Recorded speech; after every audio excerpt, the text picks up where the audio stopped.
শেখ হাসিনার পতনের পর টিউলিপের বিরুদ্ধে দুর্নীতির কেলেঙ্কারির খবর বোমার মতো ছড়িয়ে পড়ে। অভিযোগ ওঠে শেখ হাসিনার ঘনিষ্ঠ একজন আওয়ামী লীগ নেতা ও ডেভেলপার আব্দুল মোতালিফের কাছ থেকে উপহার হিসেবে ব্রিটেনের কিংস ক্রসে একটি ফ্ল্যাট কিনেছিলেন টিউলিপ সিদ্দিক।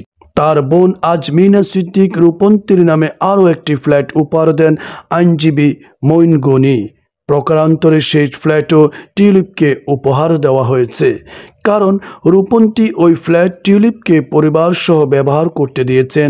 এসব বিষয়ে গোপন করেছেন টিউলিপ। শুধু তাই নয়, তিনি শেখ হাসিনার ভাগ্নে হওয়ার পরও তার সঙ্গে কোনো রাজনৈতিক আলোচনা কখনো করেননি বলে দাবি করেন, কিন্তু তার ব্লগ ফাঁস করে দিয়েছে মিডিয়া।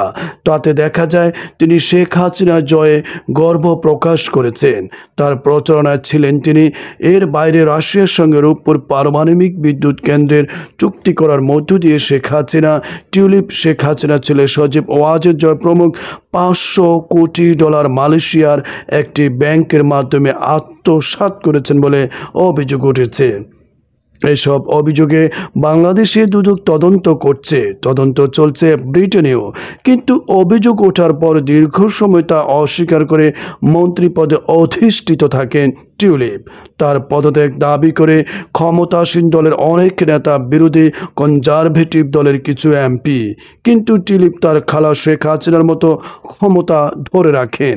এ নিয়েও অভিযোগ ওঠে। বলা হয় ব্রিটিশ প্রধানমন্ত্রী কিয়ার স্টারমার হলেন টিউলিপের ক্ষমতার খুঁটি।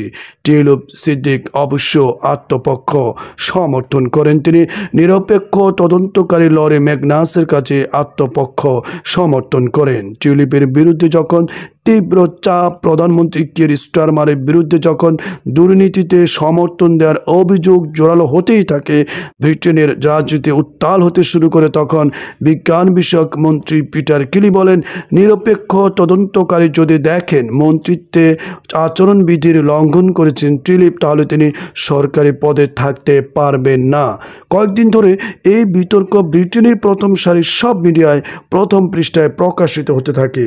তারা গুরুত্ব দিয়ে টিউলিপের দুর্নীতি এবং সে সংক্রান্ত বিভিন্ন বিষয়ে রিপোর্ট প্রকাশ করতে থাকে। কোনো মিডিয়া প্রথম পৃষ্ঠায় প্রধান সংবাদ শিরোনাম করে এসব রিপোর্টে টিউলিপ খালা বাংলাদেশের সাবেক প্রধানমন্ত্রী শেখ হাসিনাকে স্বৈরাচার হিসেবে আখ্যায়িত করে। এমন বিতর্ক এখন সারা বিশ্বে ছড়িয়ে পড়েছে। পরিস্থিতি যখন টিউলিপের নিয়ন্ত্রণের বাইরে, তখন বাংলাদেশ সময় মঙ্গলবার রাত 10:30টার দিকে তার পদত্যাগের খবর দেয় বিবিসি।